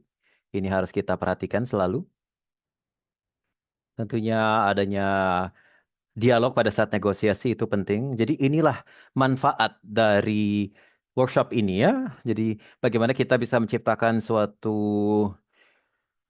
latar belakang ya dari negosiasinya. Jadi pada saat kita membahas satu isu, ya tentunya kita bisa memulai ya dengan dialog. Kita bisa menjalin suatu koneksi yang positif dengan suatu ya emosi yang bisa di mana kita terhubung ya, bisa terkait dengan mereka. Jadi inilah yang ingin kita coba kembangkan dalam sesi kita hari ini. Kita juga ada komentar dari Marabuana dari Zambia yang mengangkat isu terkait dengan uh, akses internet yang ada banyak sekali ini bisa digunakan dan dimanfaatkan oleh para advokat, ya, para aktivis maksud saya. Jadi bagi mereka yang tidak memiliki internet jadi itu menjadi suatu masalah yang sedang dihadapi oleh beberapa organisasi di belahan dunia tertentu. Ya, terima kasih sudah memasukkan konteks ini. Ini tentunya akan menjadi suatu hal yang menantang karena digital revolusi ini tidak merata. Terima kasih sudah mengangkat topik ini. Ada juga yang mengatakan bahwa dalam dalam iklim diplomasi, mengidentifikasi aliansi itu juga sekutu ya, itu menjadi satu hal yang penting. Jadi itu nanti akan kita bahas di workshop berikutnya. Ya, bisa kita ke materi berikutnya. Apakah ada komentar atau pertanyaan lain yang perlu kita jawab? Oke, belum ada lagi ya.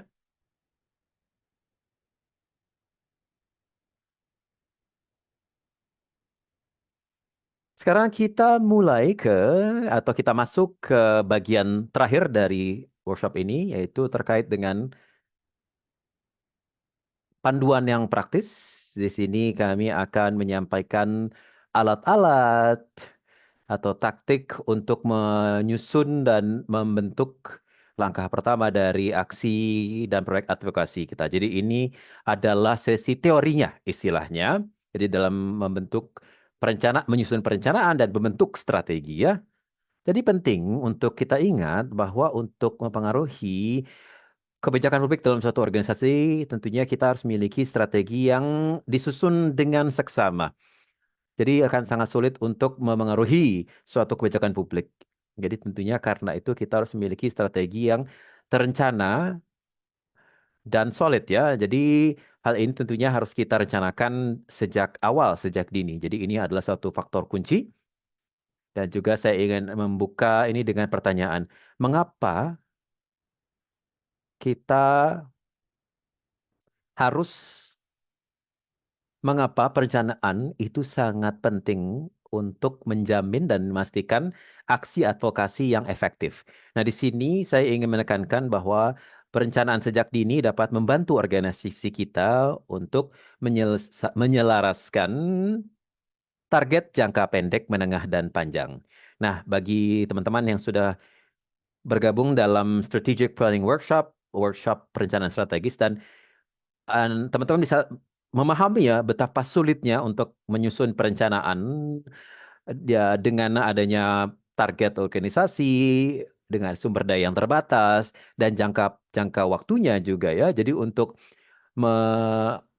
mencapai dan menyusun rencana strategis ini, jadi kita harus menyelaraskan visi jangka pendek, menengah, dan panjang ya untuk ke semua lini. Jadi penting sekali untuk menyusun suatu visi ini sehingga semua orang di dalam organisasi itu memahami kemana arah kita dan apa yang ingin kita capai dalam kaitannya dengan advokasi. Nah, perencanaan ini juga akan membantu untuk melatih dan juga onboarding bagi kolega, sukarelawan, dan anggota ya di dalam aliansi dan koalisi. Jadi di sini artinya melatih dalam penyusunan pesannya. Jadi di workshop berikutnya kita akan menyusun komunikasi atau kita akan fokus pada aspek komunikasinya pada saat kita ingin me- menyasar seseorang atau organisasi, kita harus menyusun atau harus membentuk suatu pesan yang sesuai. Jadi untuk melatih semua orang itu menyebarkan pesan yang sama ini butuh waktu. Karena kadang-kadang kita punya misalkan koalisi yang besar dengan banyak anggota, jadi tidak mudah untuk melatih semua orang. Jadi kita butuh waktu untuk rencanakan ini sejak awal. Perencanaan dini juga dilakukan untuk mengalokasikan sumber daya yang ada. Ya, kita tahu bahwa selalu ada isu terkait pengalokasian sumber daya. Jadi kalau kita lakukan sejak awal, kita bisa mengordinasikan sumber daya kita, dan pada saat kita merencanakan ini, kita juga dapat mengidentifikasi dan meminimalkan risiko serta memaksimalkan peluang. Dan ini juga hal yang akan kita bahas pada saat memitigasi atau menyusun rencana mitigasi. Jadi semua aksi tentunya ada risiko, baik kecil maupun besar. Jadi merencanakan sejak dini dapat membantu kita meminimalkan risiko dengan membuat rencana kontingensi dan juga berencana untuk menghadapi krisis. Dan tentunya perencanaan dini ini dapat membantu kita untuk mendapatkan atau waktu yang cukup ya untuk menavigasi dinamika kebijakan publik yang kompleks. Jadi arena kebijakan publik itu sangat kompleks. Jadi perencanaan dini itu dapat memungkinkan waktu yang cukup ya untuk hal-hal misalkan pemangku kepentingan dan sebagainya yang harus kita libatkan pada saat kita ingin menavigasi dan mengarungi istilahnya arena kebijakan publik ini sehingga kita menjadi lebih siap. Jadi saya harus terus menekankan pentingnya hal ini, perencanaan sejak ini, karena dalam karir saya berkecimpung dengan berbagai aksi advokasi dan berbagai organisasi, saya sering melihat organisasi yang menghindari untuk melakukan perencanaan advokasi, dan ini karena dengan alasan sistem politik yang berubah-ubah. Tapi meskipun berganti, ini kita bisa melihat pentingnya adanya dasar agar kita bisa setidaknya siap. Dan kita sadari bahwa ini tidak mudah ya, jadi butuh perencanaan. Jadi untuk memulai mempersiapkan untuk menyusun perencanaan untuk COP29, COP30, di sini kami sajikan 7 langkah praktis untuk advokasi. Jadi ini adalah langkah dasar untuk menyusun rencana advokasi yang solid. Jadi yang kita hari ini akan membahas langkah pertama dan kedua, yaitu memilih prioritas dan menentukan tujuan. Dan nomor 2 adalah memahami pembuatan keputusan. Dan dalam rosa berikutnya, kita akan membahas langkah-langkah berikutnya yang termasuk mengidentifikasi stakeholders, pemangku kepentingan, menciptakan narasi advokasi, mendefinisikan kegiatan dan tata waktu, mengelola risiko, dan memonitor dan melakukan evaluasi. Nah, sekarang saya ingin mulai dengan langkah pertama ya, teman-teman, yaitu memilih prioritas dan menentukan tujuan atau target kita. Jadi ini adalah bagi saya langkah yang paling penting dari 7 langkah ini. Ya, dalam menyusun rencana advokasi. Ini adalah langkah di mana kita mendefinisikan masalah dan apa dampak yang ingin dicapai oleh organisasi kita. Sejumlah organisasi itu memiliki kejelasan, mereka tahu sekali, paham sekali isunya. Bagi organisasi lain mungkin belum 100% jelas. Jadi mungkin harus kita telah lebih lanjut bagaimana apa masalahnya, dan kita bisa cari angle atau sudut pandang yang sesuai dengan misi organisasi kita, dan kita bisa pilih masalah apa yang akan kita pecahkan. Dan pada saat kita melakukan diskusi ini sangat penting untuk diingat bahwa untuk memastikan strategi advokasi yang efektif, kita harus fokus pada suatu isu. Jadi tidak terpecah-pecah ya. Jadi tidak kadang-kadang kita punya kecenderungan untuk memikirkan dan ingin berambisi memecahkan semua isu. Dan kita kehilangan fokus kita. Jadi sebaiknya kita fokus pada isu yang spesifik dan tentunya dengan tujuan untuk membuat suatu perubahan. Jadi memengaruhi satu kebijakan tentunya ini satu cara untuk membuat perubahan, dan juga untuk istilahnya memprovokasi dampak positif yang ingin kita lihat. Jadi tentunya untuk mengaruhi kebijakan ini sangat suatu hal yang kompleks, suatu yang sulit. Jadi misalkan untuk 2015 dan 2016 mungkin untuk kebijakan 1, kebijakan 2, kemudian 2017 itu di kebijakan kedua. Jadi mari sebaiknya kita pecah-pecah kebijakannya sehingga kita punya kendali yang lebih baik dan kita bisa rencanakan dengan lebih efektif. Nah, untuk memprioritaskan, tentunya kita harus melakukan analisis dari sumber daya yang ada. Jadi penting bagi kita dan kolega dan juga mungkin anggota dari koalisi kita harus melakukan dialog yang jujur dan realistis terhadap sumber-sumber daya yang kita miliki. Jadi sumber daya manusia, sumber daya keuangan, dan sebagainya. Dan pada saat sudah kita identifikasi, kita petakan, kita bisa prioritaskan isu mana atau kebijakan mana yang ingin kita atasi, yang ingin kita tangani.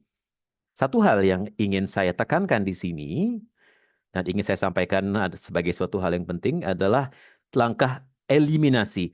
Banyak orang yang sulit untuk melakukan atau menghadapi tantangan untuk melakukan langkah eliminasi.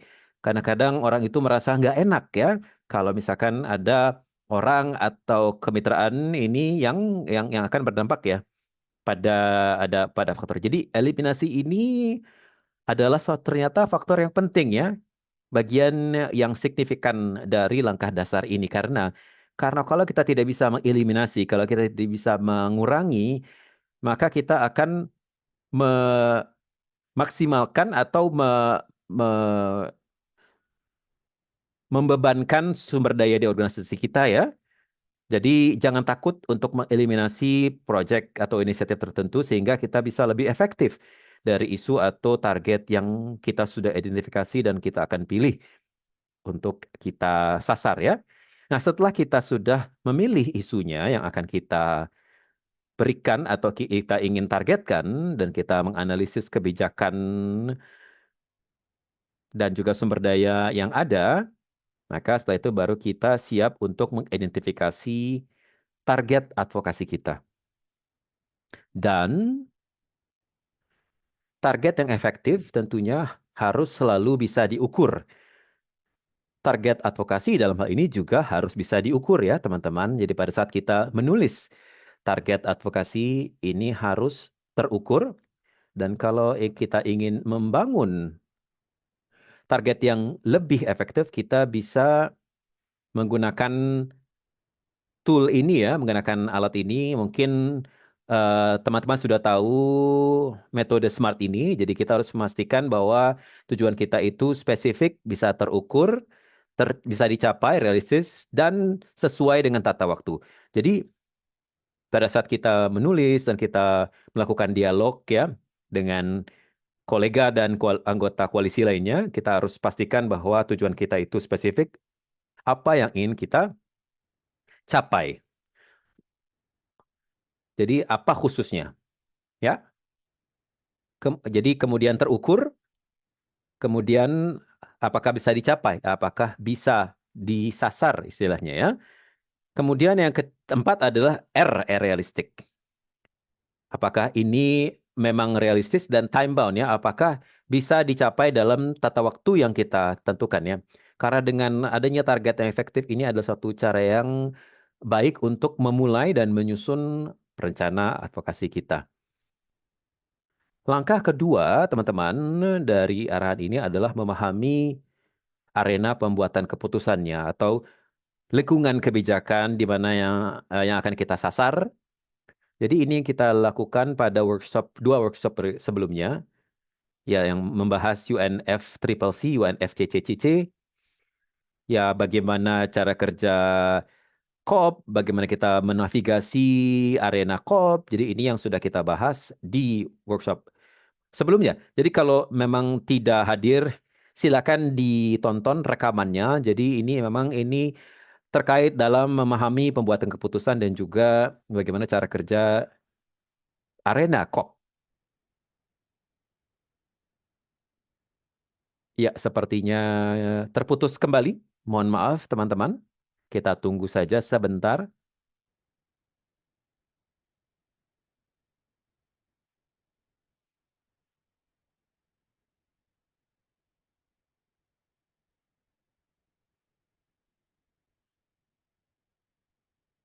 Sambil menunggu, silakan kalau ada pertanyaan terkait dengan bagian ini. Jadi dari 2 langkah yang sudah dijelaskan oleh Marina, silakan. Bisa dituliskan di chat atau bisa angkat tangan langsung.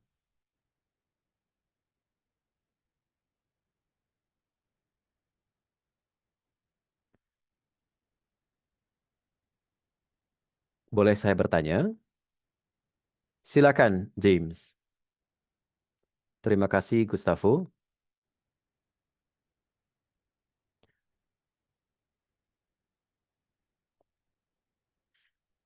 Nah, kerangka kerja yang baru saja disampaikan tadi, jadi ini apakah berpengaruh pada spektrum orang-orang dengan instrumen yang ada? Jadi semua ini tentunya suatu hal yang baik ya. Jadi untuk mempertimbangkan semua faktor ini. Tetapi mengingat struktur PBB yang tidak transparan, ya kemudian dalam upaya pengatasan kemiskinan misalkan, jadi PBB dengan niat dan maksud yang baik itu juga memiliki kekurangan dari aspek strukturnya. Jadi pembuatan keputusan yang tadi dengan melibatkan semua spektrum dan faktor-faktor yang terlibat. Nah, dengan kekurangan dan dengan tantangan struktural ini, apakah masih mungkin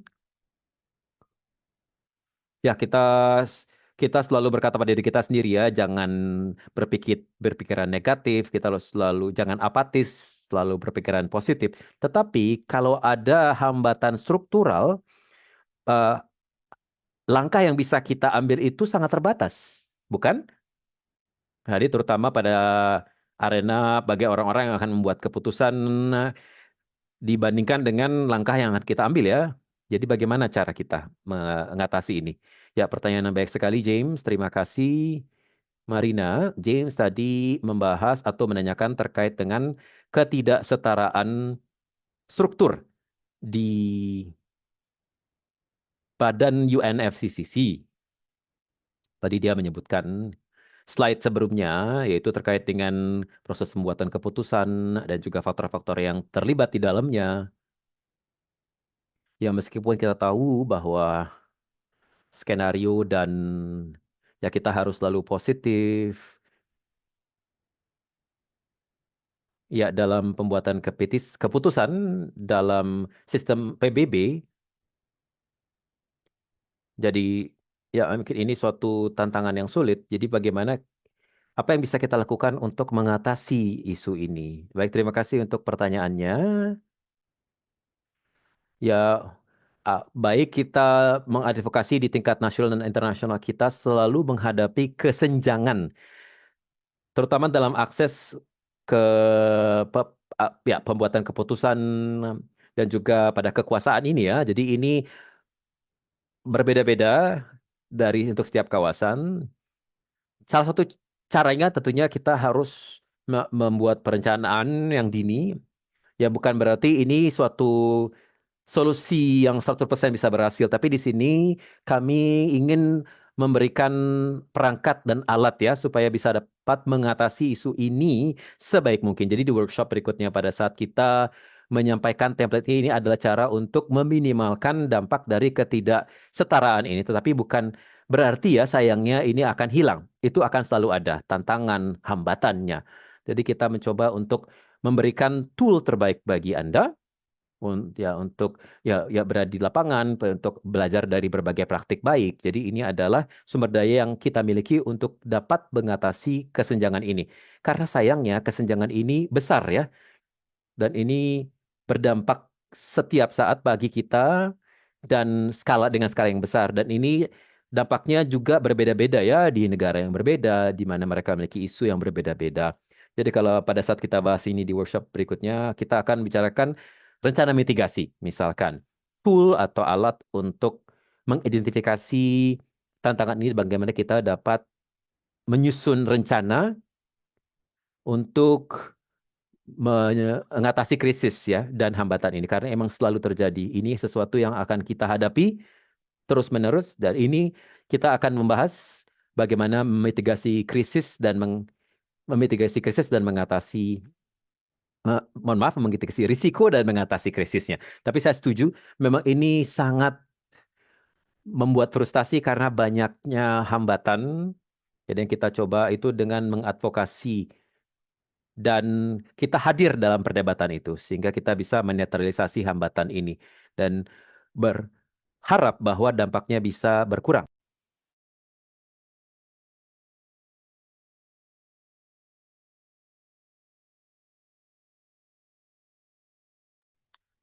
Terima kasih Marina, sangat bermanfaat. Baik, ini ada beberapa slide lagi, setelah itu kita selesai, nanti masuk lagi Q&A.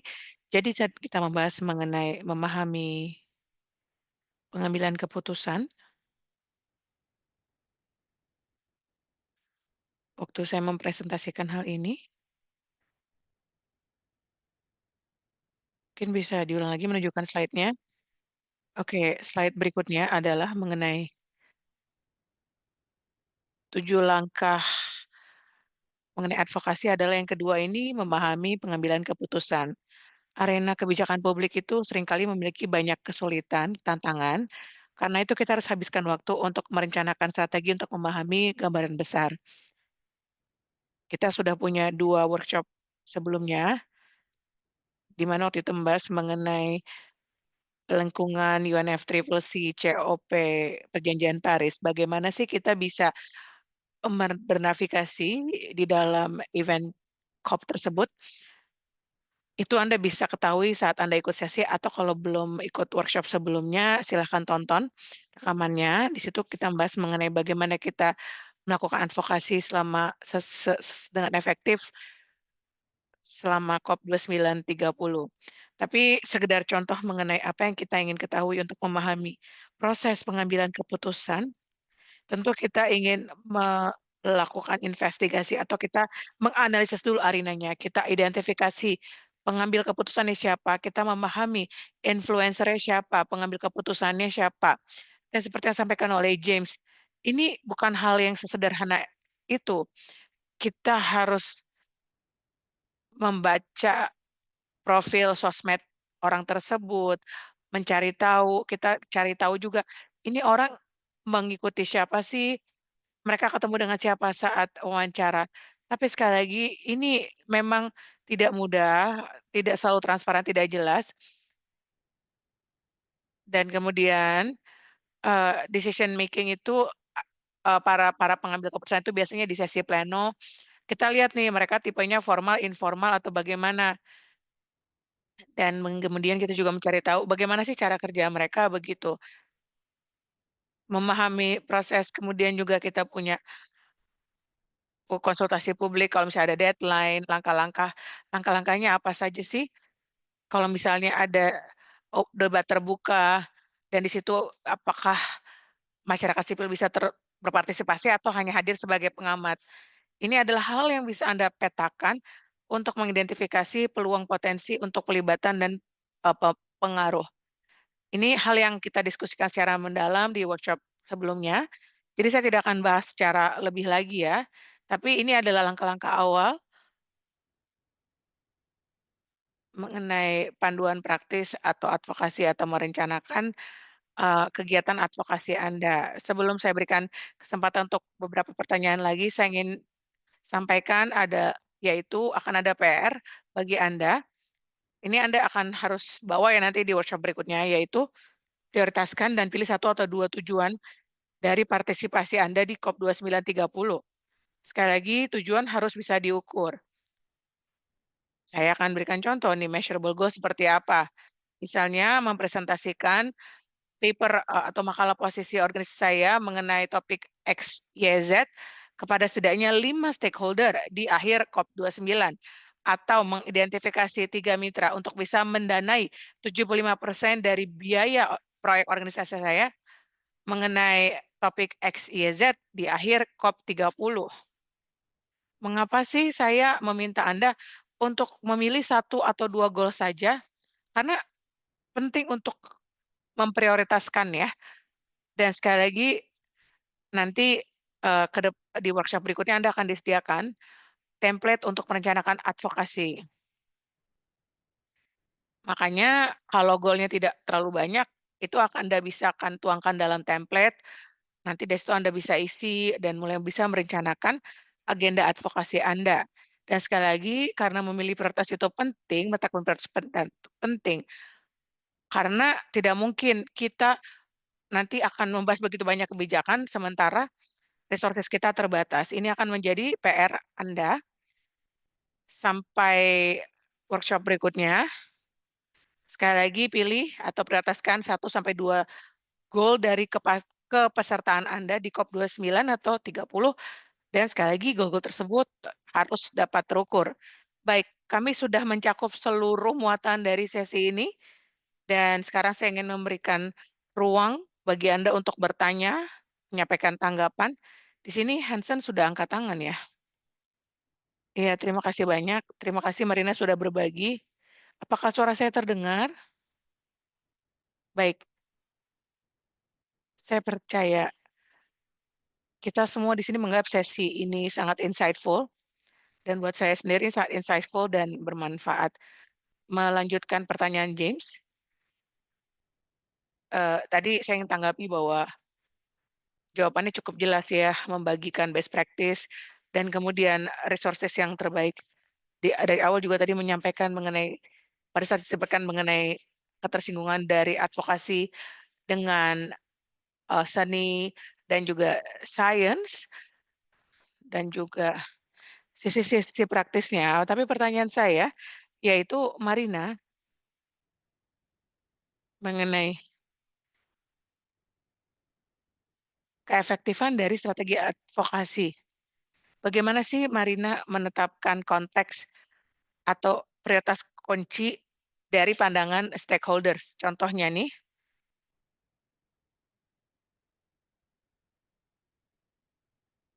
katakanlah saat kita ingin mengadvokasi topik-topik tertentu, atau kita bahas mengenai negara barat, negara timur, kita kan punya konteks yang berbeda, tahap yang berbeda, fase yang berbeda, prioritas yang berbeda. Bagaimana kita bisa berproses di seluruh perbedaan ini akan berdampak kepada keputusan dan prioritas ini? Itu saja pertanyaan dari saya, terima kasih. Baik, Hasan, pertanyaannya ini bagaimana memahami prioritas dari stakeholders akan berdampak atau memberikan dampak terhadap negosiasi advokasi Anda? Ya, apakah pertanyaannya seperti itu?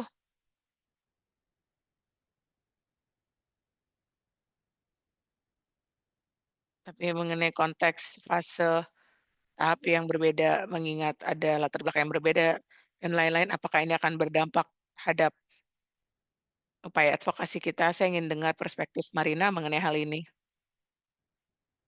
Ya, pertama-tama, di sini kita membahas mengenai rencana. Terkadang sesuatu terjadi tidak sesuai dengan rencana dan kita harus beradaptasi. Karena itu kita ada bagian sains dan art atau seni dan sains dari advokasi. Saya mengambil beberapa waktu tadi ya untuk membahas mengenai memahami prioritas dari orang lain. Saat kita berada dalam engagement berkaitan dengan advokasi, negosiasi, tentu kita berharap sesuatu dari orang tersebut. Kita berharap orang tersebut mengadakan mungkin, public hearing atau bisa menjawab isu-isu tertentu dalam speech mereka, pidato mereka, atau dalam presentasi mereka, dan ada begitu banyak prioritas yang bersaing, ada begitu banyak, pegiat-pegiat aktivis yang memperjuangkan isu-isu mereka. Saat Anda sedang mempresentasikan itu juga, tapi memahami juga kebutuhan mereka, akan ada semacam koneksi begitu. Anda menjadi lebih relevan dengan stakeholder Anda, karena Anda sedang menyampaikan sesuatu yang penting bagi mereka. Dari situ Anda akan mulai menciptakan hubungan dan dialog dan hubungan engagement-nya lebih efektif dan kemungkinannya bahwa apa yang Anda sampaikan itu akan lebih direspon. Karena prioritas yang bersaing tentu di COP waktunya terbatas. Karena kan COP itu banyak sekali agendanya, event-nya cukup padat. Semakin Anda bersiap, katakanlah Anda bertemu seseorang di COP, saran saya adalah coba follow dia di sosmed, baca apa sih yang mereka publikasikan, dan dalam event apa sih orang ini hadir, dan kalau mereka mengunjungi beberapa event, dan kalau misalnya Anda tahu, oh ada orang yang berpartisipasi dalam event tersebut, Anda tanya, "Anda tadi dengar dia ngomong apa sih yang dia sampaikan? Apa sih yang penting buat orang ini? Agendanya dia itu apa?" Dan dari situ Anda bisa mulai percakapan saat engage dengan orang ini. Mungkin di COP atau di event lain. Anda bisa mendatangi dan bilang, "Oh, saya ingat Anda bilang A, B, C, D," begitu. Dan dari situ langsung dengan cepat tentu membangun hubungan. Terkadang waktu begitu singkat dan sementara ada banyak stakeholder dan mereka bilang, "Wah, waktu Anda cuma 3 menit, terus Anda harus mengadaptasi pesan kunci Anda dan tidak ada banyak waktu untuk menciptakan hubungan." Tapi kalau ada waktu yang tersedia, sekali lagi penting untuk menciptakan hubungan atau koneksi tersebut, karena dengan koneksi itu, hubungan tersebut engagement akan lebih efektif. Apakah ini menjawab pertanyaan? Iya, terima kasih Marina. Terima kasih atas tanggapan Anda, Hansen.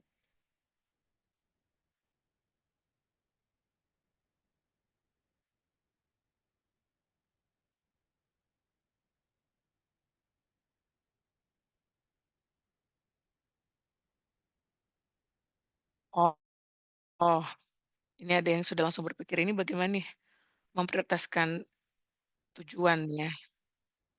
Ya, tentu kami akan membagikan rekaman sesi ini.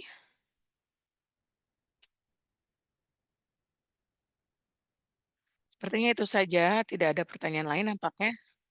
Marina, ya silahkan. Sepertinya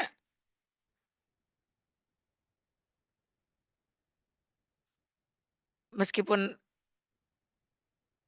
Anda sudah merespon pertanyaannya, itu berasal dari poin pendapatnya. Saya tidak tahu dia, saya tidak kenal dia, saya tidak tahu organisasi dia itu apa. Jadi, se oke, mengingat Anda tidak mencakup mengenai advokasi grassroots, mengenai masyarakat mana sih yang tidak terdampak sampai ke tingkat UNFCCC atau di proses COP. Jadi level Anda berfungsi. Kalau Anda boleh memberikan strategi Anda, bagaimana Anda melakukan advokasi dari dasar, jadi bukan dari tingkat COP. Mungkin itu maksudnya, itu latar belakangnya Hansen. Ya, terima kasih. Kita kita mempersiapkan, kita membahas mengenai semua level. Seksi berikutnya kita akan bahas mengenai memetakan stakeholder. Anda harus cari tahu stakeholders mana sih yang penting bagi Anda sehingga Anda mau berpartisipasi di COP. Bisa jadi itu menjadi senator, perwakilan negara, atau siapa, peneliti. Saat Anda memetakan mereka, Anda bisa memahami mereka bekerja di bidang apa. Kalau misalnya perwakilan suatu negara, tentu buat orang ini, bagi mereka tuh apa yang dipikirkan oleh pengikut mereka penting. Jadi dari situ Anda bisa pikir, kok kegiatan komunikasi seperti apa sih yang Anda akan ciptakan? Mungkin dari situ Anda bisa me melibatkan radio atau channel-channel lain begitu ya, nanti akan meliput mereka. Kalau Anda ingin bisa menjangkau orang ini dari suatu negara, Anda bisa menyelenggarakan acara untuk bisa terlibat dengan orang ini baik secara langsung sebelum misalnya, atau Anda tidak langsung menjangkau orang ini, tapi Anda bisa mulainya dari, pengikutnya, dari voter-nya, pemilihnya, grassroots-nya, dari tingkat-tingkat ini akan kami bahas di workshop berikutnya. Saya tidak bisa janjikan ini akan kita bahas secara dalam sekali lagi, karena kan sesi kita cuma 2 jam, kita butuh lebih lama dari itu untuk membahas ini. Tapi akan saya coba untuk muat ini di sesi berikutnya. Kita bisa bahas mengenai tingkatan-tingkatan perencanaan ini saat kita membuat perancangan tentang apa yang kita jadikan sebagai strategi untuk, advokasi kita di COP.